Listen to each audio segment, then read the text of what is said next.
Hello. Well, so good evening to all of you. मेरी आवाज़ clear आ रही है सभी को बेटा? वेरी गुड, यस, बहुत बढ़िया बहुत बढ़िया। तो आ, रिवीजन में मज़ा आ रहा है आपको? सबको सब रिकलेक्ट हो रहा है? जो हमने खुद चार्ट ड्रॉ किए थे, आपने भी ड्रॉ किए थे मेरे साथ, तो आपको पूरा रिकलेक्ट हो रहा है ये रिवीजन में? यस और नो? बोलिए फटाफट।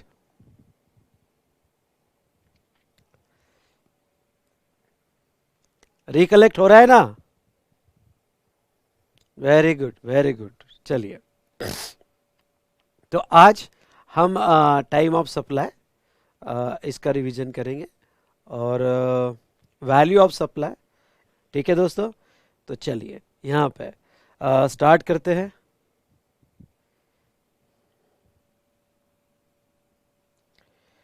Time of supply. ठीक है, हमारे चार्ट रिवीजन में टाइम ऑफ सप्लाई।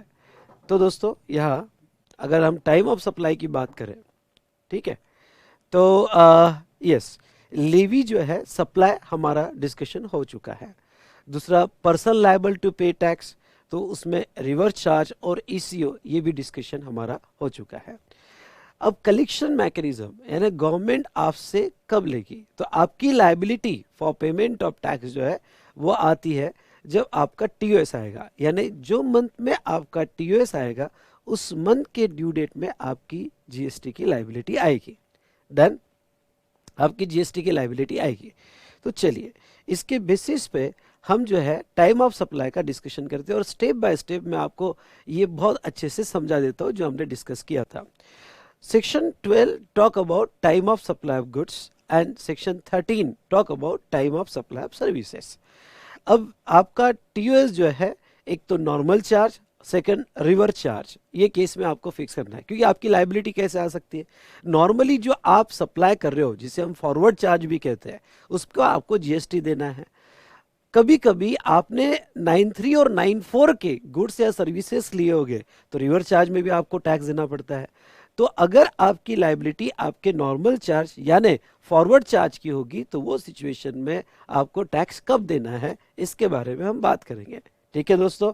तो चलिए, यहाँ पे नॉर्मल चार्ज में आपकी लाइबिलिटी कब आएगी? सेक्शन 12(2) और सेक्शन 13(2). अब 12(2) की अगर हम बात करें, आई रिपीट, 12(2) की अगर हम बात करें, तो गुड्स के लिए, अब ध्यान सुनना, गुड्स के लिए आपका TOS date of issue of invoice या last date of issue of invoice. सबसे पहले तो हम ये डिस्कस करेंगे गुड्स के लिए कब इनवॉइस दिया जाता है।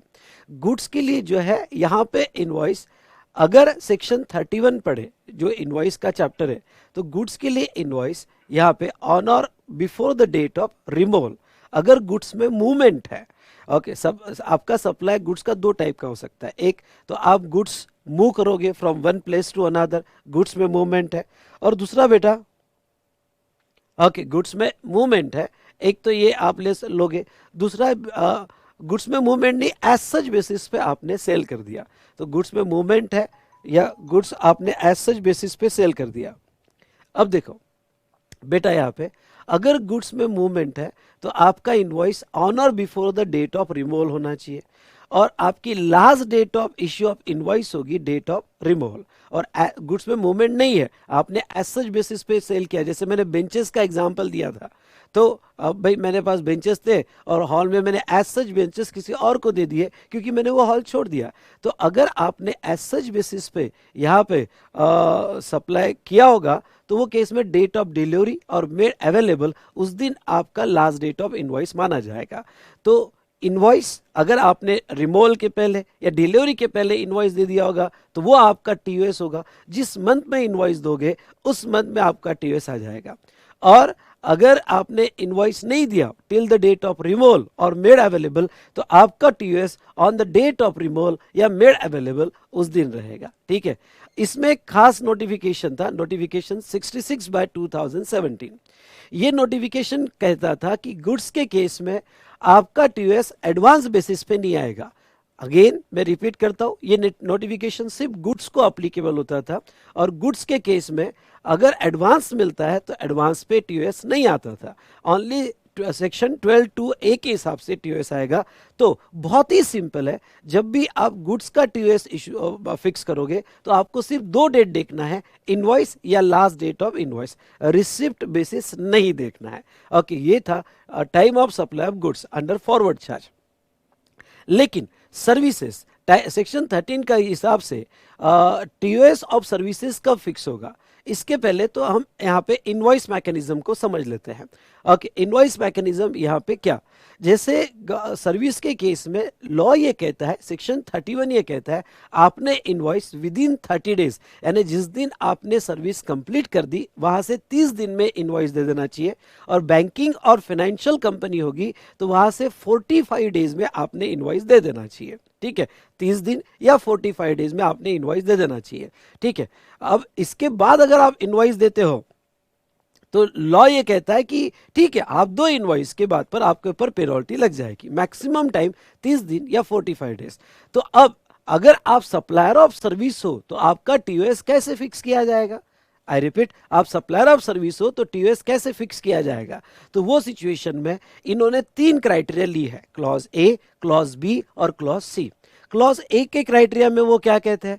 क्लॉज ए के क्राइटेरिया में वो कहते हैं कि अगर इंडिया में किसी भी सप्लायर ने within time invoice issue किया, within time invoice issue किया मतलब क्या, विद इन 30 डेज इशू किया या विद इन 45 डेज इशू किया, तो फिर उसका टाइम ऑफ सप्लाई यानी लाइबिलिटी टू पे जीएसटी उस मंथ में आएगा जिस दिन उसने इनवॉइस दिया, यानी date of issue of invoice या date of payment received whichever is earlier. ख्याल रहे, date of issue of invoice या date of payment received whichever is earlier. Okay, यहां सर्विस के केस में नोटिफिकेशन 66/2017 अप्लीकेबल नहीं है। मतलब अगर आपको इनवॉइस इशू करने के पहले पैसा रिसीव हो गया या एडवांस रिसीव हो गया तो वो केस में आपका टीओएस रिसीव बेसिस पे भी आ सकता है अगर आपका invoice with in prescribe time होगा। सेकंड, वो क्या कहते हैं कि भाई ऐसा भी हो सकता है कि आपने इनवॉइस विद इन टाइम नहीं दिया। ओके, यानी 30 दिन के अंदर या 45 डेज के अंदर आपने इनवॉइस नहीं दिया। अगर आपने इनवॉइस 30 या 45 डेज के अंदर नहीं दिया तो वो कहते हैं डेट ऑफ कंप्लीशन या सप्लाई ऑफ सर्विस, यानी जिस दिन आपने सर्विस कंप्लीट कर दी या date of payment received whichever is earlier. Okay, यानी एक सिंपल एग्जांपल से मैं लेना चाहूंगा कि अगर आपने 20 अप्रैल को सर्विस कंप्लीट की और 20 अप्रैल से आपको 30 दिन में इनवॉइस देना है, मतलब आपको 20 मई तक इनवॉइस देना है। अगर आपने 30 दिन के अंदर इनवॉइस दे दिया तो date of issue of invoice, आपने 10 मई को इनवॉइस दिया तो वो टीओएस, आपने 15 मई को इनवॉइस दिया तो वो टीओएस, आपने 20 मई को भी इनवॉइस दिया तो वो टीओएस लिया जाएगा। ठीक है, यहाँ पे या डेट ऑफ पेमेंट रिसीव्ड, अगर पेमेंट पहले आ गया तो वो भी कंसिडर कर लिया जाएगा। लेकिन ध्यान से सुनिएगा, अगर आपने इनवॉइस 30 दिन के अंदर नहीं दिया तो date of completion of service, फिर क्या हो जाएगा, टीओएस फिर इनवॉइस के लिए वेट नहीं करेगा। फिर जिस दिन सर्विस कंप्लीट हुई मतलब टीओएस पीछे चले जाएगा। आपने सर्विस 20 अप्रैल को कंप्लीट की थी वो या payment received whichever is earlier, उसके बेस पर यहाँ पे टीओएस फिक्स कर लिया जाएगा। अब बेटा यहाँ पे जो वर्ड है पेमेंट रिसीव्ड, पेमेंट रिसीव्ड की जब प्रॉब्लम आप सॉल्व करोगे तो पेमेंट रिसीव्ड का यहाँ 2 डेट्स आपको दिया जा सकता है। कौन सी 2 डेट आपको पेमेंट रिसीव्ड की दी जा सकती है? पहली date okay, date of book entry, और दूसरा यहाँ पे डेट ऑफ पेमेंट रिसीव्ड। अब यहाँ ये है कि डेट ऑफ बुक एंट्री मतलब क्या, यानी आपको चेक मिला और आपने बुक में एंटर किया। कभी कभी प्रॉब्लम में ये 2 डेट्स अलग होती है। चेक आपको 12 तारीख को मिला, आपने बुक एंट्री की 15 तारीख को और आपका बैंक में पैसा आया 18 तारीख को, तो आपको जिस दिन चेक मिला रिसीव हुआ वो नहीं देखना है, या जिस दिन कैश आई वो नहीं देखना है। आपको ये देखना है कि बुक एंट्री कब की और बैंक में रियलाइज कब किया, which ever is earlier, which ever is earlier. तो ये आपको यहाँ पे कंसिडर करना है। तो फिर डेट ऑफ इनवॉइस या डेट ऑफ पेमेंट, पेमेंट की 2 डेट्स आ सकती है, बुक एंट्री या बैंक रियलाइजेशन, अगर इनवॉइस विद इन टाइम नहीं है। इसलिए जब भी आप सर्विस सेक्टर में टीओएस फिक्स करोगे तो प्रॉब्लम जब पढ़ोगे तो केयरफुली प्रॉब्लम ये देखना कि ये प्रॉब्लम गुड्स का है या ये प्रॉब्लम सर्विस का है। सर्विस का है तो आपकी स्टेप बाय स्टेप ये पॉइंट आना चाहिए, अच्छा सर्विस का है तो पहले मैं ये चेक करूंगा इनवॉइस विद इन टाइम है क्या, यानी इनवॉइस विद इन 30 डेज या 45 डेज में है क्या। अगर इनवॉइस विद इन टाइम है, ध्यान से सुनना मेरी बात, अगर इनवॉइस विद इन टाइम है तो ऐसे सिचुएशन में इनवॉइस और रिसिप्ट, रिसिप्ट की कि 2 डेट्स अगर दी होगी तो वो विच एवर इज अर्लियर, अगर invoice not with in time तो डेट ऑफ कंप्लीशन या payment received whichever is earlier लिया जाएगा। उसके बाद में सी क्लॉज क्या है, हम सी क्लॉज के बारे में बात करेंगे। ये सी क्लॉज ये कहता है if not under A and B, मतलब आपका टीओएस ए और बी में दोनों में भी फिक्स नहीं हुआ। ऐसा कब हो सकता है कि आपका टीओएस ए और बी दोनों में भी फिक्स नहीं होगा? ऐसा बेटा तब हो सकता है जब डेट ऑफ इनवॉइस भी अवेलेबल नहीं है, डेट ऑफ पेमेंट भी अवेलेबल नहीं है और डेट ऑफ कंप्लीशन भी अवेलेबल नहीं है। मेनली 3 इवेंट, इनवॉइस, पेमेंट और कंप्लीशन, ये तीनों भी अवेलेबल नहीं है, तो फिर ओके आपका टीओएस क्लॉज ए या क्लॉज बी में फिक्स हो ही नहीं सकता। तो यहाँ पे वो क्या कहते हैं, पहले मैं रीड कर लेता हूँ फिर इसका एक एग्जांपल देता हूँ। ओके फिर वो क्या कहते हैं देखो, तो date on which recipient shows the receipt of service in his books of account, वो सिचुएशन में आपका जो रिसिपिएंट है, यानी ये सर्विस जिसने सर्विस सप्लाई की है उसका जो रिसिपिएंट है, ओके उसने जिस दिन बुक्स ऑफ अकाउंट में बताया उस दिन के डेट से मेरा टीओएस यहाँ पे ट्रेस हो जाएगा। इसका एक एग्जांपल मैं लेता हूँ। जैसे क्या हुआ, ओके या 31 यानी यहाँ पे इस साल में मैंने कोई सर्विस प्रोवाइड की और बहुत बड़ा अमाउंट था, समझ लो 2 करोड़ का अमाउंट है और मैंने सर्विस प्रोवाइड की। ओके या सर्विस प्रोवाइड करना चालू कर दिया, ठीक है। अब ऐसे सिचुएशन में लेकिन मैं क्या किया कि भाई 2 करोड़ का अमाउंट है, बड़ा अमाउंट है और 31 मार्च तो आ ही रहा है, तो चलो ये साल में बुक नहीं करते, क्योंकि ये साल में अगर 2 करोड़ का रेवेन्यू बुक कर दिया तो उसका प्रॉफिट बुक होगा, प्रॉफिट बुक होगा तो उसका इनकम टैक्स बुक होगा, उसका मतलब मुझे टैक्स भी देना पड़ेगा। तो मैंने सोचा चलो यार ये साल बुक ही नहीं करते, तो मैंने ना इनवॉइस दिया उसको, ना उससे पेमेंट आया 31 मार्च तक, एज वेल एज ओके ध्यान सुनना, मैंने इनवॉइस भी नहीं दिया, सामने वाले से पेमेंट नहीं आया और मैंने अपने बुक्स में कंप्लीशन भी नहीं बताया, मैंने अपने बुक्स में कंप्लीशन भी नहीं बताया, पर मेरे रिसिपिएंट ने उसके बुक्स में एंट्री कर दी इसी साल, यानी 31 मार्च के पहले मेरे रिसिपिएंट ने जो है उसके बुक्स में एंट्री कर दी कि सर्विस रिसीव्ड। क्यों? क्योंकि अगर वो रिसिपिएंट जो मैंने सर्विस उसको दिया है वो अपने बुक्स में अगर प्रोविजन कर दे तो उसको उसका एक्सपेंडिचर क्लेम हो जाएगा, वो प्रॉफिट एंड लॉस अकाउंट को डेबिट कर पाएगा और उसका प्रॉफिट भी कम हो जाएगा, वो खर्चा बुक कर रहा है। अब देखो सिचुएशन क्या है, सप्लायर अपने बुक्स में कुछ भी नहीं बता रहा है पर रिसिपिएंट ने अपने बुक्स में उसको एक्सपेंसेस बता दिया, क्योंकि उसका तो एक्सपेंसेस है जो मुझे वो सप्लाई कर रहा है। तो ऐसे सिचुएशन में अगर कोई केस ऐसी गवर्नमेंट के सामने आ गई जहां supplier no doubt forward charge, और हम टीओएस सप्लायर का ही फिक्स कर रहे हैं, सुनिए ध्यान से, हम टीओएस सप्लायर का ही फिक्स कर रहे हैं, लेकिन सप्लायर ने इनवॉइस भी नहीं दिया, सप्लायर ने उसका कंप्लीशन भी नहीं बताया, सप्लायर को पेमेंट भी नहीं आया, लेकिन उसके रिसिपिएंट ने उसके बुक्स में सर्विस रिसीव्ड बता दिया, ओके यानी रिसिपिएंट ने उसकी एंट्री बुक कर दी। तो ऐसे केस में यहां पे गवर्नमेंट रिसिपिएंट के बुक से सप्लायर का टीओएस फिक्स करेगी। मतलब गवर्नमेंट कहेगी देख भाई ओके तूने कुछ नहीं बताया पर तेरा रिसिपिएंट बहुत अच्छा है, देख तेरे रिसिपिएंट ने ओके बुक में एंट्री कर दी उसकी इसी साल, अगर तेरे रिसिपिएंट ने बुक्स में एंट्री कर दी इसी साल तो तेरा टीओएस ओके इसी साल आएगा बेटा, अभी फिर तू अपने बुक्स में उसकी एंट्री कर या ना कर। तो ये पॉइंट था बेटा जो हमने यहाँ डिस्कस किया। तो क्लॉज ए, क्लॉज बी और क्लॉज सी, ये 3 तरीके हैं, अगर आप सर्विस सप्लाई करते हो तो वो केस में टीओएस फिक्स किया जाएगा। तो ये था बेटा TOS in case of normal charge. उसके बाद में TOS in case of reverse charge, मतलब आपने कोई गुड्स खरीदा या गुड्स खरीदा और रिवर्स चार्ज में लायबिलिटी है, या सर्विस खरीदी और रिवर्स चार्ज में लायबिलिटी है। सबसे पहले तो हम गुड्स की बात कर रहे हैं। जैसे आपको याद होगा तो 9(3) में कुछ गुड्स नोटिफाइड है जहां रिवर्स चार्ज है, कैश्यू नट्स, बीड़ी रैपर ल्यूज वगैरह हमने देखा था, या चलो 9(3) छोड़ दो, 9(4) तो याद है ना, आपने अगर सीमेंट खरीदा होगा तो कंपलसरी रिवर्स चार्ज है। कौन? प्रमोटर ने अगर अनरजिस्टर्ड बंदे से सीमेंट खरीदा होगा, हमने देखा था, तो रिवर्स चार्ज है, या कैपिटल गुड्स खरीदा होगा तो रिवर्स चार्ज है।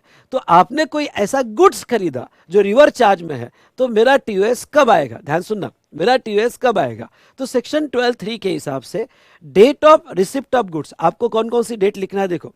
पहला आपको कुछ नहीं, सिंपल वे में डेट लिखते जाओ और विच एवर इज अर्लियर, बस खत्म। तो date of receipt of goods यानी मुझे गुड्स कब रिसीव हुआ। दूसरा डेट ऑफ पेमेंट, सुनिए ध्यान से, डेट ऑफ पेमेंट, या फिर मैंने जो गुड्स खरीदा, समझ लो मैंने अनरजिस्टर्ड से सीमेंट खरीदा होगा तो प्रमोटर को रिवर्स चार्ज देना है, तो एक आइदर पहला जिस दिन सीमेंट रिसीव हुआ, या सेकंड मैंने उसको पे किया होगा। अब देखो पेमेंट की दो डेट्स आ सकती है, तो दोनों डेट लिख लेना, क्योंकि दोनों में से व्हिचएवर इज अर्लियर ही रहेगा।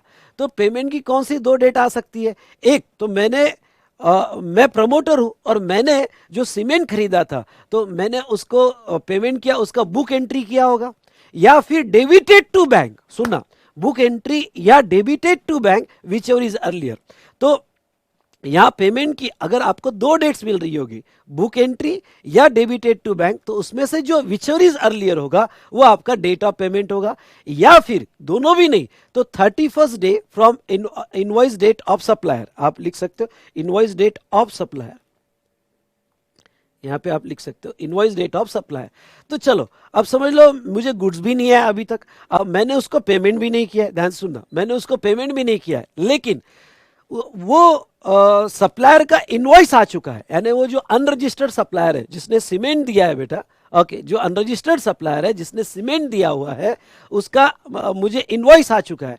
तो जिस दिन इनवॉइस आया वहां से 31st डे जो रहेगा, यानी इनवॉइस की डेट छोड़ के आगे जो 30 दिन खत्म हो जाएंगे और 30 दिन के बाद जो 31st डे रहेगा उस दिन टीओएस हो जाएगा। मतलब मैं उसको आपको ऐसा भी पढ़ा सकता हूं कि अगर आपने 30 दिन के अंदर आपको गुड्स रिसीव हो गया होगा या 30 दिन के अंदर पेमेंट कर दिया होगा तो आपका TOS date of receipt of goods और डेट ऑफ पेमेंट। लेकिन 30 दिन के अंदर अगर डेट ऑफ रिसिप्ट भी नहीं हुआ, डेट ऑफ पेमेंट भी नहीं हुआ और आपका 30 दिन के अंदर कुछ भी नहीं हुआ इनवॉइस की डेट से, यानी सप्लायर की इनवॉइस की डेट से, तो जो 31st डे वो ऑब्वियसली वही अर्लियर आएगा, तो जो 31st डे रहेगा उस दिन आपका टीओएस आ जाएगा। ठीक है, उस दिन आपका टीओएस आ जाएगा।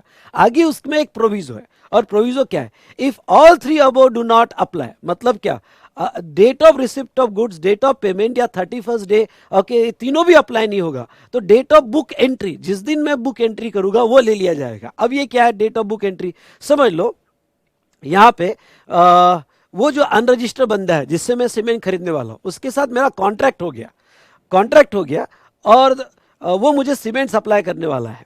ठीक है, अभी तक गुड्स नहीं आया, अभी तक मैंने भी पेमेंट नहीं किया और उसका इनवॉइस भी नहीं आया, पर 31 मार्च को मैंने अपने बुक्स ऑफ अकाउंट में प्रोविजन कर दिया उसका कि भाई मुझे मेरा एग्रीमेंट हो गया है, मुझे पैसा देना है, इसलिए 31 मार्च को मैंने बुक एंट्री कर दिया। पर ये तीनों इवेंट नहीं हुए और 31 मार्च को बुक एंट्री कर दिया, तो लॉ ये कहता है कि अगर आपने बुक एंट्री कर दी होगी, आपने उसका प्रोविजन कर दिया होगा, तो जिस दिन प्रोविजन किया आपके बुक्स ऑफ अकाउंट में उस दिन आपका टीओएस मान लिया जाएगा और रिवर चार्ज में आपकी लायबिलिटी आ जाएगी। तो ये सिंपल फंडा था, date of receipt of goods या फिर डेट ऑफ पेमेंट या फिर 31st day from the suppliers invoice और any document issued by supplier whichever is earlier. और अगर ये तीनों पॉसिबल नहीं है पर आपने अपने बुक्स में प्रोविजन कर दिया होगा कि उसको पैसा देना है, तो वो सिचुएशन में यहां पे जिस दिन आपने अपने बुक्स में प्रोविजन कर दिया उस दिन आपका रिवर्स चार्ज आ जाएगा। ठीक है, फिर यहां पे सेक्शन 13(3) क्या कहता है? सेक्शन 13(3) ये कहता है कि सर्विस, अब सर्विस के केस में रिवर्स चार्ज 9(3) तो हमने पूरा देखा था, जीटीए सर्विस देखा, कुछ याद आ रहा है ना, जीटीए सर्विस का चार्ट हमने देखा था, GTA service, sponsorship service, legal service का, उसके बाद में यहाँ पे कंस्ट्रक्शन सेक्टर में डायरेक्टर की सर्विस, तो दुनिया भर की सर्विस हमने देखी। तो हमने अगर जीटीए सर्विस ली थी जो रिवर्स चार्ज में मुझे टैक्स देना है, स्पॉन्सरशिप सर्विस बॉडी कॉर्पोरेट ने ली, रिवर्स चार्ज में मुझे टैक्स देना है, बॉडी कॉर्पोरेट ने डायरेक्टर की सर्विस ली, रिवर्स चार्ज में टैक्स देना है, तो मेरा टीओएस कब आएगा, कौन से मंथ में मेरा टीओएस आएगा? तो सेक्शन 13(3) के हिसाब से यहां दो ही डेट है बेटा, यहां तीन है, ध्यान सुनना, यहां 3 डेट्स है, तो यहां दो ही डेट है, डेट ऑफ पेमेंट। अब पेमेंट में 2 डेट्स आ सकती है, डेट ऑफ बुक एंट्री या date of debited to bank whichever is earlier, और 61th डे, ख्याल रहे, okay, 61th day from invoice date of supplier, invoice date of supply, यानी सप्लायर ने जो इनवॉइस दिया वहां से 61th डे लिया जाएगा। गुड्स के केस में 31, तो यहां पे 61th डे लिया जाएगा। बस ये दो इवेंट है। तो अब देखो ख्याल रखना, गुड्स होगा तो यहां एक ज्यादा है, date of receipt of goods, और बाकी date of payment 31st day. यहां दो इवेंट है, डेट ऑफ पेमेंट या 61th day from suppliers invoice which ever is earlier. Proviso same है, मतलब अगर आपने 60 दिन के अंदर पेमेंट भी नहीं किया, ध्यान सुनना, और आपका इनवॉइस भी नहीं आया, समझ लो, मतलब आपने पेमेंट भी नहीं किया और इनवॉइस भी नहीं आया, पर आपने अपने बुक्स ऑफ अकाउंट में 31 मार्च को प्रोविजन कर दिया, एग्जैक्टली सेम प्रोविजन। ओके, आपने 31 मार्च को अपने बुक्स में पेमेंट की प्रोविजन कर दी होगी, तो जिस दिन आपने अपने बुक्स में प्रोविजन कर दिया होगा उस दिन आपका टीओएस मान लिया जाएगा और रिवर चार्ज में आपको टैक्स देना पड़ेगा। तो बेटा ये मैंने बहुत अच्छा टेबल बना के दिया है कि यही आपको कंपेयर हो जाता है, गुड्स का होगा तो ऐसा, सर्विस का होगा तो ऐसा, रिवर चार्ज में गुड्स का होगा तो इस तरह से टीओएस, सर्विस का होगा तो इस तरह से टीओएस फिक्स किया जाएगा ना। उसके बाद में एक्सेस अमाउंट अप टू ₹1000, ध्यान से सुनिएगा, एक्सेस अमाउंट अप टू ₹1000। अब देखो मैंने यहाँ पे एक एग्जाम्पल लिया था और वो एग्जाम्पल मैंने आइडिया का लिया था। जैसे एग्जाम्पल के तौर पे मेरे पास आइडिया का पोस्टपेड सिम कार्ड है। अब आइडिया का पोस्टपेड सिम कार्ड है, मेरा जो इनवॉइस बना है वो 1457 का बना है। ध्यान सुनना, मेरा इनवॉइस 1457 रुपये मतलब 1457 का मेरा इनवॉइस बना है। मुझे याद नहीं है कि यार इनवॉइस आ गया आइडिया से, सप्लायर कौन, आइडिया, मैं कौन, रिसिपिएंट, इनवॉइस आ गया। अब सप्लायर ने आपको ज़्यादा पैसा नहीं मांगा, ओके, सप्लायर ने आपको 1457 का पैसा मांगा। अगर आपको रेगुलर क्लास याद होगा तो मैंने पान शॉप वाले का भी एग्जांपल लिया था। पान शॉप वाले के पास गए, फिर वो आपका फ्रेंड था, उसने सिर्फ कह दिया कि पान भेज दो और 1000 रुपये का, सॉरी 2000 का नोट भेज दिया, ओके, और बाकी बैलेंस तू रख ले, बाद में देखेंगे। तो वो सेम एग्जाम्पल अप टू 1000। देखो सप्लायर ने इनवॉइस जो है 1457 का इशू किया हुआ है, ठीक है, पर आपने उसको एक्स्ट्रा दे दिया, उसने नहीं मांगा था, you have made the access payment. अब आपने उसको एक्स्ट्रा दिया तो उसके लिए तो वो एडवांस आ गया एक्स्ट्रा।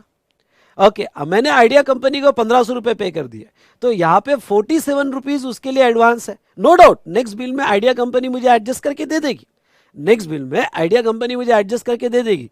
तो ऐसे सिचुएशन में जो उसको एक्स्ट्रा मिला उसका टीओएस कब, यानी जब भी कोई सप्लायर को उसके इनवॉइस से ज्यादा पैसा मिल जाता है, जनरली वो ज्यादा पैसा नेक्स्ट बिल में एडजस्ट करके देता है, ओके, नेक्स्ट बिल में एडजस्ट करके देता है, तो फिर टीओएस कब आएगा।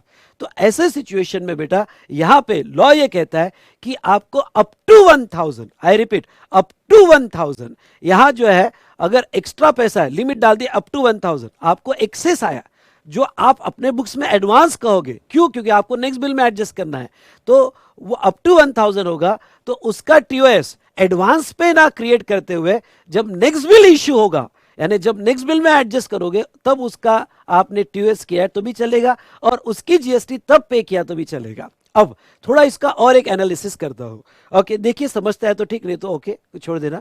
अगर गुड्स होगा तो बेटा गुड्स के केस में नोटिफिकेशन 66/2017 लग जाता है और गुड्स के केस में एडवांस पे तो टीओएस आएगा ही नहीं, इसलिए वो एक्सेस अमाउंट जो मिला वो आपको 1000 तक मिले या 1000 से ज्यादा मिले, गुड्स के केस में कोई अफेक्ट ही नहीं होगा, क्योंकि गुड्स के केस में TOS always on the date of issue of invoice या last date of issue of invoice. इसलिए अगर आपको एक्सेस पैसा आ जाता है, चल लेट्स टेक एग्जांपल, आपको 500 रुपए एक्स्ट्रा आ गया, गुड्स के केस में इसका टीओएस तभी बनेगा जब इसका इनवॉइस बनेगा, यानी नेक्स्ट इनवॉइस दोगे तभी टीओएस आएगा, एडवांस बेसिस पे नहीं आया। और चलो आपको एक्सेस अमाउंट 3000 रुपए आया, तो 3000 रुपए भी अगर आपको एक्सेस अमाउंट आया होगा तभी ये सिचुएशन में उसका TOS date of issue of invoice पे ही आएगा जब आप वो नेक्स्ट बिल में एडजस्ट करोगे। तो गुड्स के केस में तो फर्क ही नहीं पड़ेगा, always date of issue of invoice. लेकिन हाँ, सर्विस के केस में फर्क पड़ेगा। ये प्रोविजो मेनली इंपॉर्टेंट है सर्विस में, क्योंकि सर्विस में एडवांस पे टैक्स आता है, आई रिपीट सर्विस के केस में एडवांस पे टैक्स आता है। तो ऐसे सिचुएशन में हाँ बेटा, मैंने पहले सेशन में तो कहा है कि अगर आपका नवंबर 21 अटेम्प्ट होगा तो भी देखो, ओके, ये बहुत अच्छे से मैंने डिस्कस किया हुआ है, ठीक है, जहां जहां चेंज है वहां वहां मैं बता दूंगा कि क्या चेंज है। तो ऐसे सिचुएशन में यहां पे जहां तक है हाँ, आपका एक्सेस अमाउंट, सुनिए, सर्विस के केस में अगर आपको एक्स्ट्रा अमाउंट 1000 तक मिल रहा है तो वो 1000 जो आपको एडवांस में मिल गया उसका टीओएस एडवांस पे ना क्रिएट करते हुए इनवॉइस पे क्रिएट करोगे जब वो नेक्स्ट इनवॉइस में एडजस्ट करोगे, ठीक है। तो 1000 तक अलाउड है, लेकिन आपको 1000 से ज्यादा पैसा मिल गया एक्सेस में, सामने वाले रिसिपिएंट ने 1000 से ज्यादा दे दिया, तो वो सिचुएशन में उसका टीओएस एडवांस पे ही क्रिएट करोगे, ना कि जब वो नेक्स्ट इनवॉइस में एडजस्ट करोगे तब नहीं, 1000 से ज्यादा मिला तो फिर आप एडवांस पे ही टीओएस क्रिएट करोगे। तो ये पॉइंट याद रखना। एक्सेस अमाउंट रिसीव्ड, अगर थोड़ा बहुत मेरे डिस्कशन में कंफ्यूजन हो रहा है तो बुक पढ़ लीजिएगा, मैंने अच्छे एग्जांपल्स लिए हैं तो आपको क्लियर ही समझ में आ जाएगा। नेक्स्ट बेटा वाउचर्स, ये कॉमन प्रोविजन है गुड्स और सर्विसेज की। जैसे वाउचर्स है, अब वाउचर की जहां तक है मैं डिस्काउंट वाउचर की बात नहीं कर रहा हूं, ख्याल रहे। ओके, मैं डिस्काउंट वाउचर की बात नहीं कर रहा हूं, मैं यहाँ पे ऐसे वाउचर जिसमें गुड्स सप्लाई किया जाएगा या सर्विसेज सप्लाई की जाएगी। भाई मैं आपको यहाँ पे एक फ्री वाउचर दे रहा हूँ कि जिसमें आप मेरे शॉप में कोई भी गुड्स खरीद सकते हैं, शर्ट खरीद सकते हैं आप, ओके, या पिज्ज़ा ले सकते हैं या जो भी है। तो ऐसे वाउचर्स जिसमें गुड्स और सर्विसेज देने का वादा किया है। तो लॉ ये कहता है कि अगर कोई यहाँ पे वाउचर इशू कर रहा है जिसके अंडर गुड्स जाएंगे या सर्विसेज जाएंगे, ओके, तो वो वाउचर पे जीएसटी आता है। क्यों जीएसटी आता है? ओके, वो वाउचर पे जीएसटी आएगा। क्यों जीएसटी आएगा बेटा? क्योंकि यहां पे आपने गुड्स देने का एग्री किया है। तो सप्लाई यानी मेड और अग्रीड टू बी मेड, तो आपने गुड्स देने का एग्री किया है या सर्विस देने का एग्री किया है, इसलिए उस वाउचर पे जीएसटी आएगा। Is it clear? तो अब लॉ क्या कहता है? ओके, तो वाउचर के बारे में मैंने बहुत क्लियरली बता दिया। लॉ ये कहता है अगर आप वाउचर दे रहे हो, अब ये ओके शॉपर स्टॉप का वाउचर है, ठीक है, और वो वाउचर इशू कर रहा है, आप कर रहे हो या फिर मैंने शॉपर स्टॉप से लेके किसी को दे दिया। इन शॉर्ट शॉपर स्टॉप जो है वाउचर इशू कर रहा है।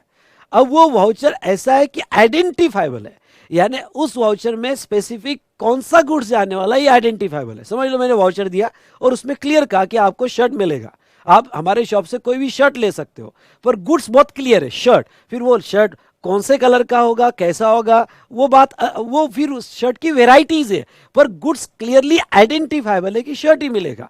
तो अगर उस वाउचर के अगेंस्ट में आपको ऐसा कोई गुड्स है जो क्लियर आइडेंटिफाइबल है या ऐसी कोई सर्विस है, ओके भाई आप इस बार आए, आप पहली बार आए, तो पहली बार आए तो मैंने जो है जैसे कोई सलून में गए, तो सलून में आप पहली बार गए और 5000 का बिल बना लिया, तो उन्होंने एक वाउचर दिया और नेक्स्ट टाइम उन्होंने क्लियर किया कि भाई आपको यहाँ पे नेक्स्ट टाइम आओगे तो ये वाउचर रखो जिसमें हम आपको यहाँ पे हेयर कट या फिर यहाँ पे शेव ट्रिमिंग वगैरह जो है तो ये हम आपको सर्विस देंगे। सर्विस क्लियरली आइडेंटिफाइबल है कि क्या मिलेगी। तो अगर आपको गुड्स या सर्विस क्लियरली आइडेंटिफाइबल है तो फिर आपका टीओएस कब आएगा बेटा? Date of issue of voucher. जिस दिन वो वाउचर दे रहे हैं, सुनिए, जिस दिन वो वाउचर दे रहे हैं उसी दिन मेरा लायबिलिटी आएगी।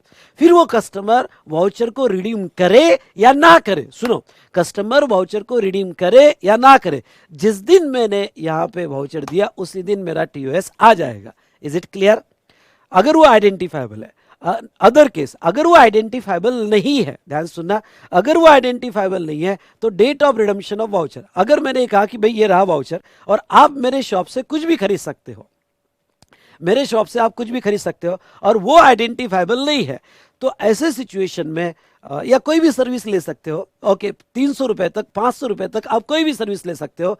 तो फिर मैं जब इश्यू करूंगा उस दिन मेरा टीओएस नहीं आएगा, ओके, जिस दिन वो रिडीम करने आएगा उस दिन मेरा टीओएस आएगा। फिर से एक बार कह देता हूं कि यहाँ पे पहले केस में आपको जीएसटी लायबिलिटी आ जाती है, सामने वाला बंदा रिडीम करने आए या ना आए।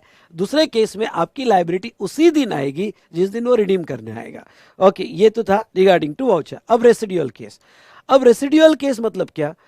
अगर कोई केस ऐसी सामने आती है जिसमें आपका टीओएस, ओके, अब वो कोई भी सेक्शन से फिक्स नहीं हो पाया, ना फॉरवर्ड चार्ज में फिक्स हो पाया, ना रिवर्स चार्ज में फिक्स हो पाया, ना कैसे फिक्स हो पाया, तो ऐसे केस में वो रेसिडुअल केस में टीओएस कैसे फिक्स होगा? A periodic return has to be filed, यानी वो बंदे को अगर रिटर्न देने की लायबिलिटी बनती है तो date when return required to be filed. और अदर केस अगर वो बंदे की रिटर्न देने की लायबिलिटी नहीं बनती है तो डेट ऑफ टैक्स पेमेंट, यानी जिस दिन वो टैक्स पेमेंट देने जाएगा उस दिन उसका टीओएस आ जाएगा। ओके, ये रेसिडुअल केस है। एग्जाम्पल के तौर पे एक क्रॉनिकल टैक्स इवेडर है, सुनना ध्यान से, एक क्रॉनिकल टैक्स इवेडर है, ओके, अब वो गुड्स का सप्लाई कर रहा है या सर्विस का सप्लाई कर रहा है, कोई बुक्स मेंटेन नहीं कर रहा है, देखो क्यों, क्योंकि अगर आपको यहाँ टीओएस फिक्स करना है तो आइदर आपके सप्लायर ने इनवॉइस देना चाहिए, या डेट ऑफ रिमोल बताना चाहिए, या डेट ऑफ पेमेंट बताना चाहिए यार, ये केस में होगा तो उसने ना इनवॉइस मेंटेन किए, ना रिमोल के कोई रिकॉर्ड्स मेंटेन किए, ना कोई पेमेंट के रिकॉर्ड्स मेंटेन किए, ना डेट ऑफ कंप्लीशन के रिकॉर्ड्स मेंटेन किए, कुछ भी नहीं किया जो रिक्वायर्ड था, कुछ भी मेंटेन नहीं किया, ना कोई बुक एंट्री है, कुछ भी नहीं, क्रॉनिकल टैक्स इवाइडर है। और बाद में जब उसकी स्क्रूटिनी हुई तो पकड़े गया, और जब पकड़े गया तो सब पता चला कि यार इसने ऐसा किया है वैसा किया है। तो अगर वो रिटर्न की जिम लाइबिलिटी में आता है, यानी वो बंदे ने जीएसटी में रिटर्न फाइल करना चाहिए, तो जिस दिन उसने रिटर्न फाइल कर देना चाहिए था, date when return is required to be file, यानी डिपार्टमेंट क्या करेगा, डिपार्टमेंट उसका देखेगा भाई देख तेरी डायरी मिली है, और तेरी डायरी में ये अप्रैल का तूने सप्लाई किया हुआ, एक डायरी उसने मेंटेन करके रखी थी, एक कागज मेंटेन करके रखा था कि अप्रैल में इसको दिया, देख अप्रैल में तूने इसको दिया, मई में इसको दिया। तो अगर तेरा रिटर्न यहाँ पे, अब टीओएस कैसे फिक्स होगा कि भाई तू रिटर्न की लायबिलिटी में आता है तो अप्रैल की ड्यू डेट 20 में आएगी, या मई की ड्यू डेट जून में आएगी, तो जो तेरी रिटर्न की डेट है उस दिन तेरा टीओएस आएगा। और तू रिटर्न की जिम्मेदारी में नहीं आता है तो डेट ऑफ, ओके यहाँ date of tax payment, date of tax payment, अब समझ लो यहाँ पे एक एम्प्लॉई है, मेरा कोई एक एम्प्लॉई है, उसने उधर उधर से एडजस्ट करके पैसा कमाया पर बताया नहीं, क्योंकि फ्रॉड से पैसा कमाया। अब एम्प्लॉय रिटर्न की लायबिलिटी में नहीं आता है, तो अब फ्रॉड से पैसा कमाया जो जीएसटी की लायबिलिटी में भी आता है, तो ऐसे सिचुएशन में गवर्नमेंट जिस दिन उससे पैसा मांगेगी, गवर्नमेंट कहेगी कि जा अभी पे करके आ, तूने फ्रॉड किया है, तेरा फ्रॉड पकड़े गया, तो जिस दिन वो पे करेगा उस दिन ही उसका टीओएस मान लिया जाएगा। लास्ट इंपॉर्टेंट आ सकता है, ओके लास्ट वाला क्या है बेटा, इंटरेस्ट लेट फी और पेनल्टी। देखो फिर से कह देता हूं, आपको दो टाइप के इंटरेस्ट आते हैं, इंटरेस्ट ऑन लोन एडवांसेस और डिपॉजिट। अगर आपका इंटरेस्ट ऑन लोन एडवांसेस और डिपॉजिट होगा तो वो तो एग्जाम सर्विस है। हम बात कर रहे हैं इंटरेस्ट लेट फी और पेनल्टी की, for delay payment of consideration, for delay payment of consideration, interest late fee penalty, ठीक है।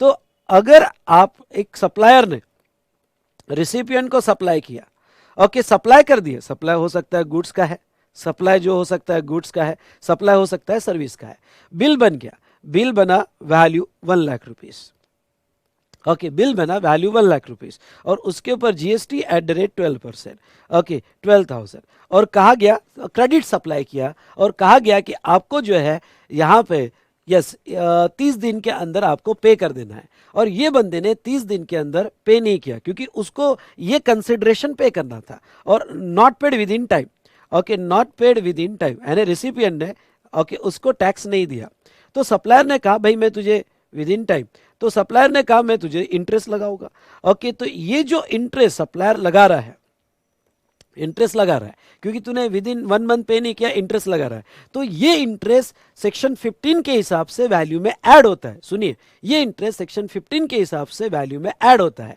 तो आपको ये इंटरेस्ट जो है ऐड कर देना है वैल्यू में।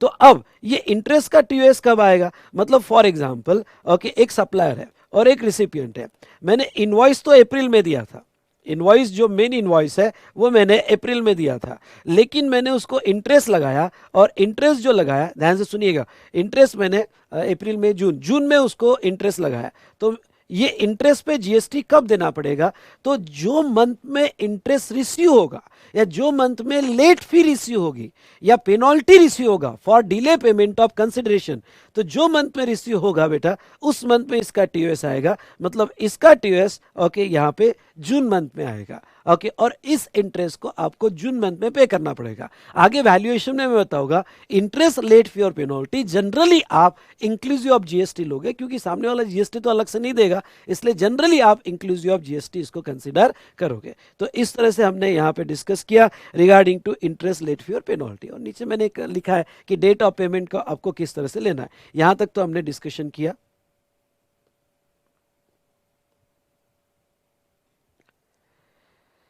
चलो यहां पे हमारा ओके रिवीजन कंप्लीट हुआ regarding to time of supply, ठीक है। अब आपके कोई डाउट और क्वेश्चन हो गए तो मैं देख लेता हूं।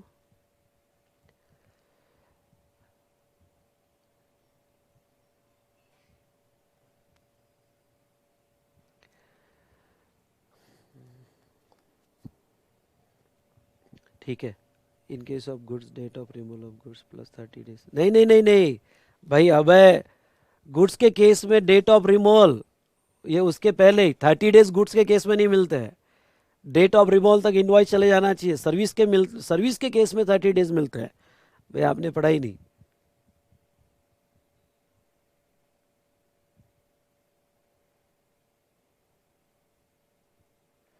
एग्जाम से रिलेटेड बेटा जहाँ तक है, मैं आपको इतना ही कहूँगा कि इंस्टीट्यूट अभी फिक्स है। एग्ज़ाम तो होगी, अभी तो यही है। आगे सिचुएशन अगर और ज़्यादा अनकंट्रोलेबल हुई या गवर्नमेंट से प्रेशर आया तो ही वो पोस्टपोन या कैंसिल होगी। अदरवाइज अभी तो सोच के चलो एग्ज़ाम होगी और आपको पढ़ना है। ठीक है,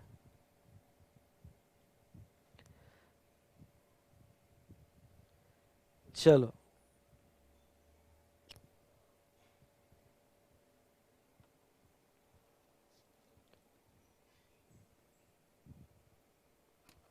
चलो बेटा, यहाँ पे ये हमने देखा टाइम ऑफ सप्लाई।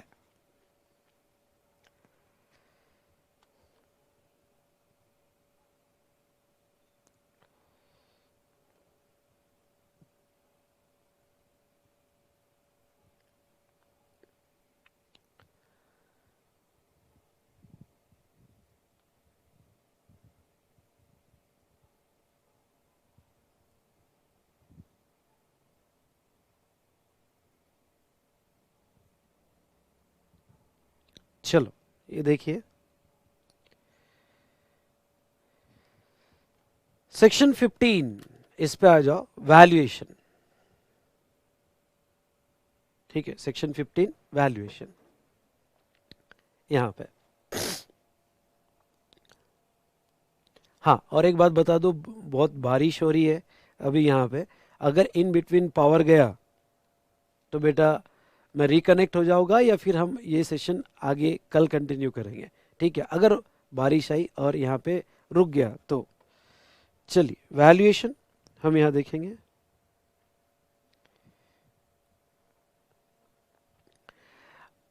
यस, तो वैल्यूएशन में 3 सेक्शन बहुत इंपॉर्टेंट है। पहला सेक्शन 15(1), दूसरा सेक्शन 15(2) और तीसरा सेक्शन 15(3). ठीक है, तो पहला जो है सेक्शन 15(1), जब भी आप कोई गुड्स और सर्विस का वैल्यूएशन करोगे, ध्यान सुनना, जब भी कोई गुड्स और सर्विस का वैल्यूएशन करोगे तो लॉ ये कहता है value shall be transaction value that is price actually paid और पेएबल फॉर सप्लाई। मतलब जो एक्चुअल प्राइस आपने इनवॉइस में लगाई वो आपके सप्लाई की वैल्यू मानी जाएगी, एक्चुअल प्राइस। ठीक है, समझ लो एक स्टूडेंट को मैं फीस चार्ज कर रहा हूँ 5,000, दूसरे स्टूडेंट को 6,000, तीसरे स्टूडेंट को 7,000। तो पर ट्रांजेक्शन मेरी जो एक्चुअल प्राइस होगी, जैसे पहले स्टूडेंट का 5,000 तो मेरी जीएसटी 5,000 पे आएगी, दूसरे स्टूडेंट 7,000 तो 7,000 पे आएगी, तीसरा स्टूडेंट को मैंने 8,000 चार्ज किया तो जीएसटी 8,000 पे आएगी। तो एक्चुअल प्राइस पे मेरा वैल्यूएशन होगा। ओके, कंडीशन क्या है? कंडीशन ये बेटा कि they are not related party. ख्याल रहे, एक्चुअल प्राइस में जीएसटी दूंगा पर जिसको मैंने गुड्स बेचा या सर्विस सप्लाई की वो रिलेटेड पार्टी नहीं होने चाहिए। और प्राइस इज सोल कंसिडरेशन, मतलब मुझे ये जो पैसा मिल रहा है, जो मेरे प्राइस का 5,000 हो, 6,000 हो, 8,000 हो, इसके अलावा दूसरा काइंड में मुझे कुछ नहीं मिलना चाहिए। It is a sole consideration, बस इसके अलावा कसम खाता हूं कि मुझे और कुछ नहीं मिला। तो गवर्नमेंट कहती है, गवर्नमेंट आपको 2 सवाल पूछेगी। ओके, गवर्नमेंट कहेगी क्या तुम, ओके, यानी सप्लायर और रिसिपिएंट जो है क्या रिलेटेड है? आपने कहा नहीं सर, बिल्कुल रिलेटेड नहीं है। अच्छा, जो आपको पैसा मिला है, प्राइस मिली है, क्या ये सोल कंसिडरेशन? आप कहोगे यस सर, यही प्राइस है, सोल कंसिडरेशन, इसके अलावा मुझे और कुछ नहीं मिला। तो ऐसे केस में अगर ये 2 कंडीशन फुलफिल होती है तो आपकी वैल्यू जो ली जाएगी वो वैल्यू आपका जो है एक्चुअल प्राइस यानी ट्रांजेक्शन वैल्यू पर आपका जीएसटी निकाला जाएगा। ठीक है, ये तो था सेक्शन 15(1). अब देख बेटा, दूसरा है 15(2). 15(2) क्या कहता है? 15(2) ये कहता है कि inclusion in transaction value, 5 atom आपके वैल्यू में ऐड कर दिए जाएंगे for calculation of GST. For calculation of GST जो है 5 एटम्स ऐड कर दिए जाएंगे। पहला पहला बेटा ड्यूटीज एंड टैक्सेस। आपने अगर मेरे साथ चार्ट बनाया होगा तो आपको डेफिनेटली याद आएगा। ड्यूटीज एंड टैक्सेस, तो वो क्या कहते हैं? All taxes levied under any law for time be in force other than GST act if charge separately. तो मतलब क्या, समझ लो आपको याद होगा तो सप्लायर जो है, सप्लायर टोबैको प्रोडक्ट बनाता है और टोबैको प्रोडक्ट और रिसिपिएंट को बेच रहा है। वैल्यू जो है, वैल्यू 1 लाख रुपए है। वैल्यू 1 लाख रुपए। अब टोबैको पे एक्साइज ड्यूटी भी लगती है, तो यहाँ पे इसके ऊपर एक्साइज ड्यूटी लग गया, समझ लो 10,000 रुपये एक्साइज ड्यूटी लगा, तो टोटल हुआ 1,10,000 रुपये। ओके, अब उसके ऊपर जीएसटी भी लगता है, क्योंकि टोबैको प्रोडक्ट ऐसा है कि उसके ऊपर जीएसटी भी लगता है। जब आप जीएसटी लगा रहे हो, समझ लो जीएसटी 12% आप लगा रहे हो, तो जीएसटी जो 12% आप लगा रहे हो, ये जीएसटी 12% बेसिक वैल्यू पे लगेगा या टैक्सेस ऐड करके लगेगा? तो बेटा ये टैक्सेस ऐड करके लगेगा, मतलब 1,10,000 का 12% निकाला जाएगा। अब 1,10,000 का 1,10,000 का इंटू 12%, यानी यहाँ पे 13,200 लिया जाएगा। मतलब फॉर कैलकुलेशन ऑफ जीएसटी जो है, इसमें एक्साइज आप ऐड करोगे या कोई भी टैक्सेस लगते हैं। जैसा मेरा रेंट एग्रीमेंट है, तो मैं मेरे टेनेंट से 1 लाख का रेंट कलेक्ट कर रहा हूँ, प्लस म्यूनसिपल टैक्सेस लग रहे हैं, तो वो भी मैं अपने टेनेंट से कलेक्ट कर रहा हूँ 10,000 रुपये, तो वो म्यूनसिपल टैक्सेस जो 10,000 रुपये में कलेक्ट कर रहा हूँ वो भी ऐड होगा। समझ लो लोकल बॉडी का एंटरटेनमेंट टैक्स मैं ले रहा हूँ, जैसे मूवी टिकट है, और मूवी टिकट पे 100 रुपये की टिकट है, 100 रुपये की टिकट है, और लोकल बॉडी का 10 रुपये का एंटरटेनमेंट टैक्स लग रहा है, तो वो जो 10 रुपये का एंटरटेनमेंट टैक्स लग रहा है वो 110 रुपये हो गया, और 110 रुपये पे जीएसटी लगाया जाएगा। इन शॉर्ट आपको जो है यहाँ पे टैक्सेस ऐड कर दिए जाएंगे, और वो टैक्सेस 15(2)A में ऐड कर दिए जाएंगे। इसलिए प्रॉब्लम सॉल्व करते वक्त केयरफुली देखना कि अगर आपके वैल्यू में आपके प्रॉब्लम में एक्साइज अलग से दिया है, म्यूनसिपल टैक्सेस दिए, एंटरटेनमेंट टैक्सेस दिए है, तो आपको ये ऐड करके उसके ऊपर जीएसटी निकालना पड़ेगा। दूसरा, सेकंड, थर्ड पार्टी पेमेंट यहाँ पे ये क्या ऐड होता है? देखो, any payment incurred by recipient for which supplier is liable to pay. मतलब कोई भी ऐसा पेमेंट जिसके लिए सप्लायर लायबल था, लेकिन उसका पेमेंट रिसिपिएंट ने कर दिया। मतलब एग्जांपल के तौर पे, पहला एग्जांपल, सप्लायर और रिसिपिएंट। ओके, ये सप्लायर की जिम्मेदारी थी कि सप्लायर जो है गुड्स डिलीवर्ड कर दे। हाँ, ये जिम्मेदारी सप्लायर ने लिया था, और सप्लायर ने ये जिम्मेदारी लिया था कि सप्लायर जो है रिसिपिएंट को गुड्स की डिलीवरी देगा। तो यहाँ पे जब गुड्स यहाँ पे सप्लाई किया जा रहा है, तो ऐसे सिचुएशन में ओके डिलीवरी, यानी यहाँ जो फ्रेट कॉस्ट लगेगी, ओके डिलीवरी देने के लिए फ्रेट कॉस्ट लगेगी, ये फ्रेट कॉस्ट सप्लायर की जिम्मेदारी थी, लेकिन यहाँ पे ये फ्रेट कॉस्ट रिसिपिएंट ने पे कर दी। यानी पहली कंडीशन क्लॉज बी में ऐड करने के लिए जिम्मेदारी सप्लायर की होनी चाहिए। ध्यान से सुनना, जिम्मेदारी सप्लायर की होनी चाहिए, बट वो पैसा रिसिपिएंट ने इनकर्ड कर दिया। तो ऐसे सिचुएशन में अब देखो, फ्रेट अगर रिसिपिएंट पे कर देगा तो मेरी वैल्यू, मैंने कहा देखो भाई, मैं इनवॉइस तो 1 लाख का बना रहा हूं, लेकिन इसका जो फ्रेट लग रहा है आप पे कर देना। मैं इनवॉइस में नहीं बताता हूं, आप पे कर देना। पर जिम्मेदारी सप्लायर की थी, तो लॉ ये कहता है कि अगर जिम्मेदारी सप्लायर की है और इनकर्ड बाय रिसिपिएंट ने उसका 10,000 रुपये एक्स्ट्रा पे कर दिया, तो ऐसे सिचुएशन में ये जो फ्रेट का 10,000 रुपये एक्स्ट्रा पे किया, सप्लायर अपने वैल्यू में ऐड करेगा ये 10,000 रुपये, और ये फ्रेट ऐड करके जीएसटी जो है वो 1,10,000 रुपये पे लगाएगा। हाँ, तो ख्याल रहे, हम जीएसटी जो है 1 लाख पे नहीं लेंगे, क्योंकि जिम्मेदारी सप्लायर की थी, इसलिए हम 1,10,000 पे जीएसटी लेंगे। दूसरा एग्जांपल, ओके समझ लो, यहाँ पे मुझे एसी इंस्टॉल करना है, तो मैंने कोई शॉप से एसी खरीदा, और वो शॉप वाले ने कहा कि सर इंस्टॉलेशन करने की जिम्मेदारी हमारी। मैंने कहा क्या क्या अच्छी बात है यार, तुम हमें एसी इंस्टॉल करके भी दे रहे हो। लेकिन उस दिन उसका इलेक्ट्रिशियन आया नहीं, और मुझे एसी इंस्टॉल करना अर्जेंट था। तो फिर यहाँ पे ओके वो शॉपकीपर ने कहा सर मेरी जिम्मेदारी है इंस्टॉल करने की, पर आज नहीं कर पाऊंगा। मैंने कहा नहीं, मुझे तो आज ही इंस्टॉल करके चाहिए। तो ऐसे केस में फिर ऐसा हुआ कि ठीक है, इलेक्ट्रिशियन रिसिपिएंट मैं लेके आता हूँ। शॉपकीपर ने कहा सर अगर आप इलेक्ट्रिशियन आप लेके आते हो तो मैं उसका 2,000 रुपये कम कर देता हूँ। तो जो एसी 24,000 का था, ओके 24,000 का था समझ लो, तो उसने 2,000 कम कर दिए और 22,000 का इनवॉइस बनाया, और मैंने खुद का इलेक्ट्रिशियन लाके उसको इंस्टॉल कर लिया। अब ये सिचुएशन में ध्यान से सुनना कि जिम्मेदारी सप्लायर की थी, तो बाय लॉ अगर जीएसटी लॉ आप स्ट्रिक्टली फॉलो करो तो सेक्शन 15(2)B के हिसाब से ये जो 2,000 इनकर्ड बाय रिसिपिएंट, ये भी इनवॉइस में ऐड होना चाहिए फॉर कैलकुलेशन ऑफ जीएसटी। यानी वो शॉपकीपर जो है या 22,000 प्लस 2,000 यानी 24,000 पे जीएसटी देगा। I hope you understood. तो ऐसे सिचुएशन में यहां पे ओके थर्ड पार्टी पेमेंट का मतलब कि यहां पे जो थर्ड पार्टी को पैसा देना है जिसकी जिम्मेदारी सप्लायर की थी पर इनकर्ड बाय रिसिपिएंट, तो वो ऐड होगा। अब एक पॉइंट और कह देता हूं, अगर यहां पे सप्लायर की जिम्मेदारी नहीं है, सप्लायर की जिम्मेदारी नहीं है, वो रिसिपिएंट ने खुद के बिहाफ पे इनकर्ड किया हुआ है, it's not a liability of supply. तो ऐसे सिचुएशन में वो नहीं ऐड होगा। तो आपको प्रॉब्लम देख के प्रॉपर डिसाइड करना पड़ेगा या प्रॉब्लम में दिया होगा कि it's a liability of supplier, तो ही ऐड करना। अगर वो लाइबिलिटी ऑफ सप्लायर नहीं है तो ऐड नहीं होगा, ठीक है। नाउ नेक्स्ट, इंसिडेंटल एक्सपेंसेस यानी 15(2)(c). 15(2)(c) क्या कहता है? 15(2)(c) कहता है कि कोई भी इंसिडेंटल एक्सपेंसेस अगर आपको यहां लगते हैं, सुनो, कोई भी इंसिडेंटल एक्सपेंसेस आपको यहां लगते हैं, तो any incidental expenses charge by the supplier and the amount charge for anything done by the supplier eight the time of supply before delivery.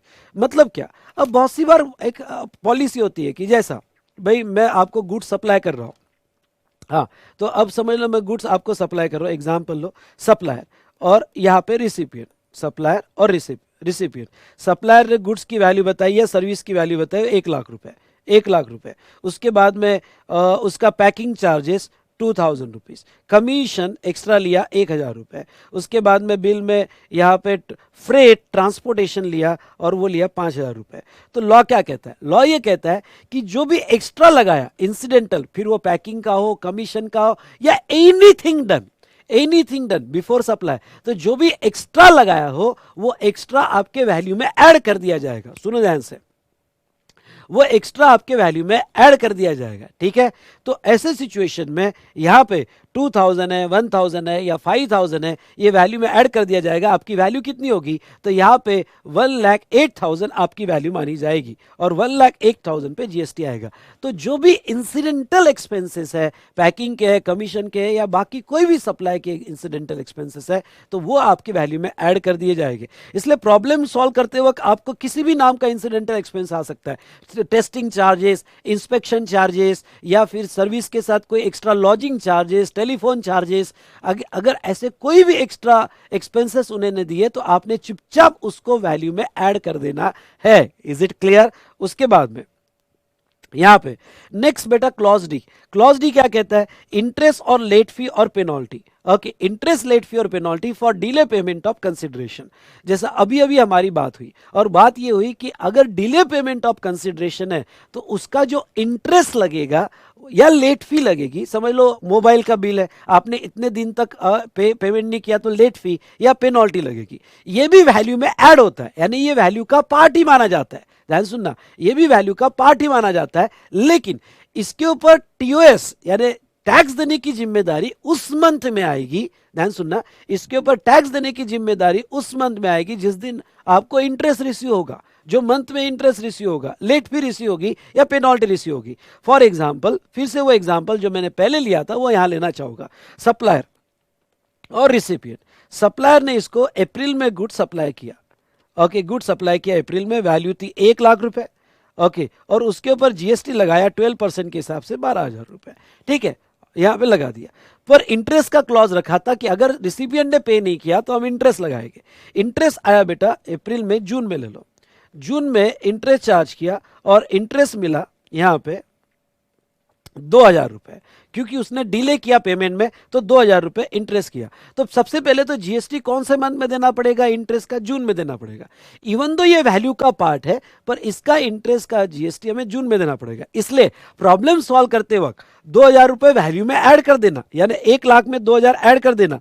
ठीक है, और ये ऐड करके जीएसटी निकालना, लेकिन ख्याल रहे, ओके, नीचे एक नोट दे देना, सेफर साइड एक नोट दे देना कि इंटरेस्ट का टीओएस उस मंथ में आएगा जिस दिन ये एक्चुअल रिसीव होगा एज पर सेक्शन 12(6) या फिर 13(6) के हिसाब से। अब देखो, और इसमें एक पॉइंट और बताना चाहूंगा, अगर आपको रेगुलर क्लास याद होगा तो मैंने एक पॉइंट आपको एक ये भी बताया था कि अगर ये इंटरेस्ट 2,000 रुपए, ध्यान सुनना, ये इंटरेस्ट जो 2,000 रुपए है, ये इंक्लूसिव ऑफ जीएसटी डिफॉल्ट मान लेना। मतलब अगर कुछ नहीं दिया होगा प्रॉब्लम में तो ये इंक्लूसिव ऑफ जीएसटी मान लिया जाता है। क्यों? क्योंकि कोई भी इंटरेस्ट देता है तो जीएसटी अलग से नहीं देता है। मतलब क्या, अगर आपका रेट 12% है जीएसटी का, तो 2,000 इंटू 12 डिवाइडेड बाय 112, ये उसका जीएसटी हो गया।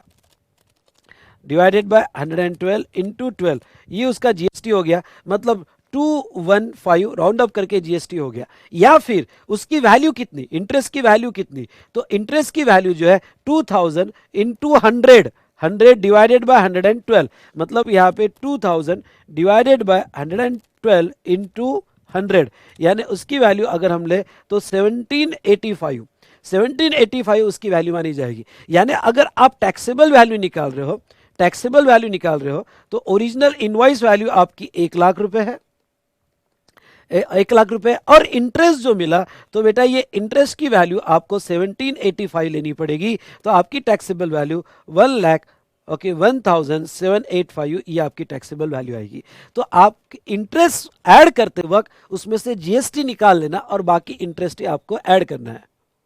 हाँ, अब इसमें एक केस स्टडी है कि अगर सप्लायर ने इंटरेस्ट वेव कर दिया, मतलब यहाँ पे ये जो सप्लायर है और ये सप्लायर ने इंटरेस्ट वेव कर दिया, मतलब सप्लायर ने कहा कि चलो भाई मुझे इंटरेस्ट नहीं चाहिए, छोड़ दो, ओके मैंने आपको माफ कर दिया। देखो इंटरेस्ट मिला होगा तो ही टीओएस आएगा, क्योंकि टीओएस क्या कहता है, टीओएस ये कहता है कि जो मंथ में रिसीव होगा उसी मंथ में देना पड़ेगा। जब इंटरेस्ट मिला ही नहीं, वे ऑफ ही कर दिया, तो फिर उसका जीएसटी पे करने की कोई जरूरत नहीं है, उसका जीएसटी पे करने की कोई जरूरत नहीं है। Is it clear? तो चलिए, ये हमने देखा इंटरेस्ट के बारे में, सेक्शन 15(2)(d), ठीक है।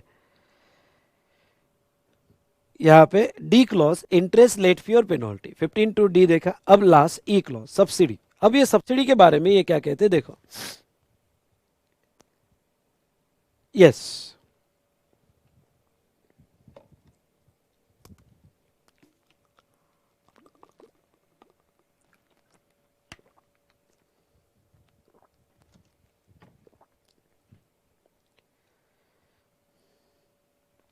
ठीक है। अब सब्सिडी के बारे में ये क्या कहते हैं देखो, subsidy directly link to the price by a person other than provided by government. Okay, subsidy directly link to the price by a person other than government. अब देखो लॉ क्या कहता है, थोड़ा मैं इसको भी ले लेना चाहूंगा। सब्सिडी, समझ लो आपकी वैल्यू है 1 लाख रुपए। सब्सिडी के दो सिचुएशन आपको प्रॉब्लम में दी गई होगी। ओके, सब्सिडी और प्रॉब्लम में दिया है price of the goods, price of the goods और service adjusted with subsidy. Adjusted with subsidy मतलब जब प्राइस निकली है, एडजस्टेड विथ सब्सिडी मतलब क्या, मतलब उसमें सब्सिडी डिडक्ट करके प्राइस आई है। एडजस्टेड मतलब सब्सिडी को कम कर दिया और बाकी प्राइस है। एडजस्ट विथ सब्सिडी आपकी प्राइस है 90,000 रुपए, इसमें गवर्नमेंट से सब्सिडी मिली, गवर्नमेंट से सब्सिडी मिली आपको 5,000 रुपए, जो पहले ही डिडक्ट कर दी। 90,000 आपकी नेट प्राइस है आफ्टर डिडक्टिंग सब्सिडी। गवर्नमेंट से सब्सिडी मिली 5,000 रुपए, और आपको यहां पे प्राइवेट ऑर्गेनाइजेशन से सब्सिडी मिली और वो मिली 5,000 रुपए, जो लिंक टू द प्राइस है। ये बहुत इंपॉर्टेंट है, लिंक टू द प्राइस है, ठीक है। तो लॉ क्या कहता है देखो, आपकी अगर प्रॉब्लम में यहां पे प्राइस नेट ऑफ सब्सिडी दी है, सब्सिडी को एडजस्ट करके दी है, तो 90,000, ध्यान से सुननेगा, ये 90,000 और गवर्नमेंट की सब्सिडी हम ऐड नहीं करेंगे, ऐड नहीं करेंगे, लेकिन प्राइवेट ऑर्गेनाइजेशन से जो सब्सिडी मिली वो हम ऐड करेंगे, जो लिंक टू द प्राइस दिया हुआ है। मतलब आपकी टैक्सेबल वैल्यू 95,000 मानी जाएगी, जिसके ऊपर आपको जीएसटी निकालना पड़ेगा। ये आपकी टैक्सेबल वैल्यू, और ये टैक्सेबल वैल्यू 95,000 मानी जाएगी, ठीक है। उसके बाद में नेक्स्ट, अगर प्रॉब्लम में आपको वैल्यू दिया है, यहां पे एग्जांपल लेना, वैल्यू दिया है 1 लाख रुपए,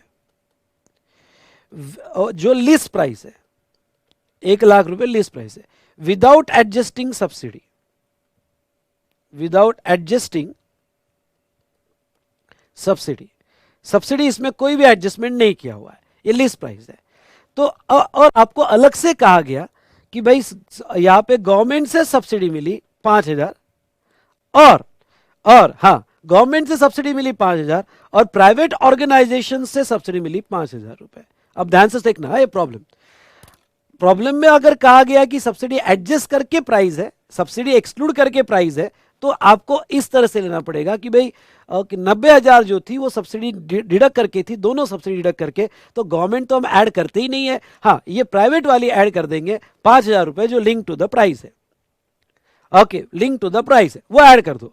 लेकिन सेकंड के केस में ध्यान से सुनना, सेकंड केस में बेटा यहां पे आपकी वैल्यू 1 लाख रुपए दी है, जिसमें ये कहा है कि इसमें सब्सिडी की कोई एडजस्टमेंट नहीं की हुई है, और आपको गवर्नमेंट से 5,000 की सब्सिडी मिली, प्राइवेट ऑर्गेनाइजेशन से 5,000 की सब्सिडी मिली। तो ऐसे सिचुएशन में जो गवर्नमेंट की सब्सिडी है, सुनना, जो गवर्नमेंट की सब्सिडी है 5,000 रुपए,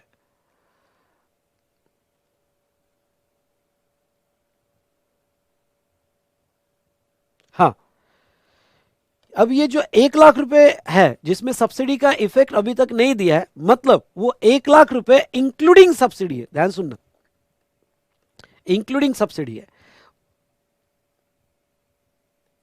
सब्सिडी का इफेक्ट जो है उसमें नॉट एडजस्टेड विद सब्सिडी, मतलब जो ये टोटल प्राइस है जिसमें सब्सिडी भी इंक्लूडेड है, ये ख्याल रखना। एडजस्टेड विद सब्सिडी का मतलब सब्सिडी डिडक्ट करके प्राइस दे दिया आपको, और विदाउट एडजस्टिंग सब्सिडी मतलब कि भाई ये जो टोटल है उसमें सब्सिडी एलिमेंट भी इंक्लूड है, क्योंकि ये प्रोडक्ट की टोटल प्राइस है। तो इसमें बेटा ओके 1 लाख में ये दोनों भी इंक्लूडेड है, सुनना ध्यान से, 1 लाख में ये दोनों भी इंक्लूडेड है। तो इसमें प्राइवेट ऑर्गेनाइजेशन वाली इंक्लूड होती है, तो वो ऑलरेडी इंक्लूडेड है तो हम डिडक्ट नहीं करेंगे, पर गवर्नमेंट वाली इंक्लूड नहीं होती है, इसलिए यहां पे हम गवर्नमेंट वाली डिडक्ट करेंगे। यानी 1 लाख रुपए जो टोटल प्राइस थी इंक्लूडिंग सब्सिडी माइनस, हम गवर्नमेंट को कंसीडर नहीं करते, तो 5,000 डिडक्ट कर देंगे, यानी आपका यहां आएगा वो 95,000 रुपीज आएगा। तो प्रॉब्लम पड़ते वक्त इस बात का आपने बहुत अच्छे से ध्यान देना है। Okay, about adjusting the amount of subsidy. चलो, ये हमने देखा रिगार्डिंग टू, कहाँ गया यार, वैल्यूएशन, और ये सब्सिडी का इंपैक्ट हमने यहां पे देखा। ओके, तो प्रॉब्लम आपने केयरफुली पढ़ना है।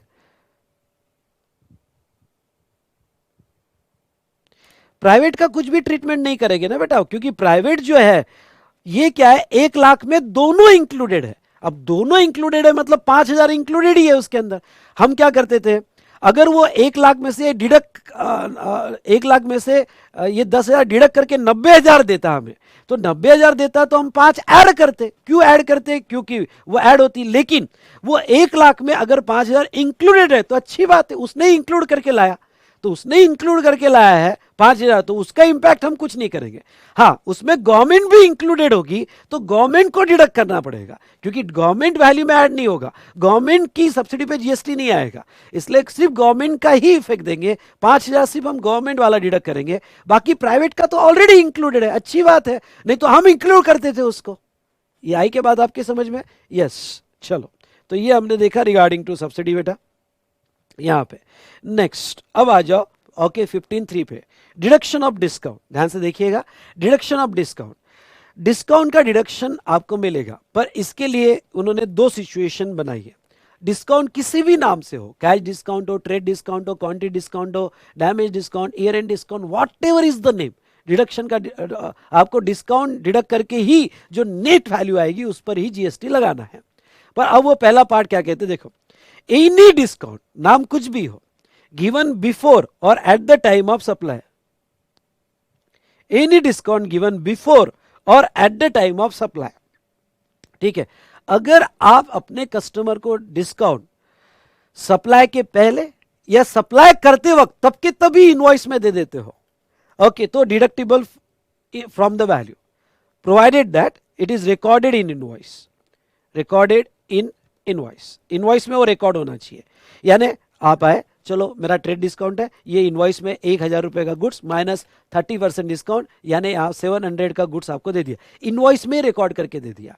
Eight the time of supply या बिफोर सप्लाई, तो उसका डिडक्शन मिल जाएगा, और जो नेट वैल्यू आएगी, ओके ओके, जो नेट वैल्यू आएगी उस पर ही जीएसटी आएगा। लेकिन कभी कभी डिस्काउंट आफ्टर सप्लाई दिए जाते हैं, जैसे मैंने बिल बनाया 1 लाख का और जीएसटी भी लगाया 12,000 रुपए, बिल बनाया 1 लाख का और जीएसटी लगाया मैंने 12,000 रुपए। Is it clear? लेकिन मैंने कस्टमर को यह ऑप्शन दिया, क्या ऑप्शन दिया बेटा, कि यहां पे अगर तू 1 महीने के अंदर पे कर देगा तो तुझे जो ओरिजिनल प्राइस है उसमें हम 10% का डिस्काउंट देंगे, पर ये डिस्काउंट मैं अभी नहीं दे रहा हूं, मैं सप्लाई होने के बाद दे रहा हूं। इसको पोस्ट रिमूवल डिस्काउंट कहते हैं, ओके, या पोस्ट सप्लाई डिस्काउंट कहते हैं। तो डिस्काउंट मैं बाद में दे रहा हूं। तो पहला सवाल, अगर मैं डिस्काउंट बाद में दे रहा हूं तो क्या उसका डिडक्शन मिलेगा? यस, उसका डिडक्शन आपको मिलेगा, ठीक है, उसका डिडक्शन मिलेगा। लेकिन गवर्नमेंट कहती है कुछ शर्तों पे, ये शर्तें आपको लर्न करनी पड़ेगी, याद करनी पड़ेगी। क्या शर्तों पे डिस्काउंट मिलेगा अगर आपने बाद में दिया तो? ओके, पहला ये है कि एग्रीड एट द टाइम और बिफोर सप्लाई, मतलब ये डिस्काउंट जो आप बाद में दे रहे हो ये आपका पहले से अग्रीड चाहिए, यानी जिस दिन पहली बार सप्लाई किया, ध्यान से सुनना मेरी बात, जिस दिन आपने पहली बार सप्लाई किया उसी वक्त ये अग्रीड चाहिए, ठीक है, अग्रीड होगा तो आपको ये डिस्काउंट दिया जाएगा। दूसरा, okay, deduction allowed link to the invoice and ITC reverse by the recipient. बताता हूं आईटीसी रिवर्स बाय रिसिपिएंट यानी क्या, पर पहले से अग्रीड चाहिए और यहां पे इनवॉइस से कनेक्टेड ये होना चाहिए और आईटीसी रिवर्स बाय रिसिपिएंट, तो आपको ये डिडक्शन मिलेगा। दूसरा, अगर ये एग्रीड नहीं होगा, सुनो ध्यान से, अगर ये एग्रीड नहीं होगा तो फिर ये डिडक्शन नहीं मिलेगा। समझ लो, अब इसका मैं एग्जांपल लेता हूं, सप्लायर है और रिसिपिएंट है, ठीक है, अप्रैल और मई और जून, ठीक है। अब अप्रैल में इसने सप्लाई किया, वैल्यू है 1 लाख की, वैल्यू है 1 लाख की, एक सप्लाई किया बेटा अप्रैल में, डन। अब सेकंड जो है यहां पे उसने जीएसटी तब लगा दिया था 12,000 रुपए, और अप्रैल की ड्यू डेट जो 20 तारीख है, 20 तारीख को यहां पे सुनिए, 20 तारीख को इसने गवर्नमेंट को पे भी कर दिया 12,000 रुपए, लेकिन क्योंकि ड्यू डेट को तो पे करना है, मंथली बेसिस होगा तो, लेकिन रिसिपिएंट को एक ऑप्शन दिया कि अगर तू मई या जून में भी, मई या जून में 2 महीने में कभी भी हमारा ये पेमेंट कर देगा तो मैं तुझे डिस्काउंट 10% का दूंगा, डिस्काउंट 10% का दूंगा, ठीक है। सप्लायर ने पेमेंट जो किया वो जून में कर दिया, पेमेंट जून में कर दिया। अब अगर पेमेंट उसको जून में कर दे, payment done in June, within time कर दिया, तो अब ऐसे सिचुएशन में जो है ओके इसको डिस्काउंट मिलना चाहिए। तो रिसिपिएंट ने पेमेंट कर दिया, रिसिपिएंट ने पेमेंट कर दिया तो सप्लायर ने उसको डिस्काउंट की क्रेडिट नोट दे दी। तो एक क्रेडिट नोट कंसेप्ट है जो इनवॉइस चैप्टर में है, क्रेडिट नोट दे दी डिस्काउंट की, और डिस्काउंट की क्रेडिट नोट उसको 10,000 रुपए की दे दी कि भाई ये रही क्रेडिट नोट तेरी 10,000 रुपए की। अब लॉ क्या कहता है, क्रेडिट नोट कौन से मंथ में दिया बेटा? जून मंथ में दिया। तो ये जो क्रेडिट नोट दिया, जितने का ये बंदे ने, सप्लायर ने क्रेडिट नोट दिया होगा, उतना जीएसटी सप्लायर का कम कर दिया जाएगा। यानी अब जीएसटी 1 लाख पे न लगते हुए 90,000 पे लगेगा, क्योंकि 10,000 डिस्काउंट दे दिया गया, उसकी क्रेडिट नोट दे दी गई, तो 90,000 पे लगेगा। पर मैं जीएसटी तो गवर्नमेंट को दे चुका हूं, सुनो, जीएसटी तो गवर्नमेंट को दे चुका हूं, तो फिर ये डिस्काउंट के जो जीएसटी है इसका मुझे बेनिफिट कैसे मिला? क्योंकि 10,000 की क्रेडिट नोट है, यानी उसके ऊपर जीएसटी अगर मैं निकालूं तो 1,200 रुपए का जीएसटी बनता है उसका, तो ये 1,200 रुपए का बेनिफिट कैसे मिलेगा?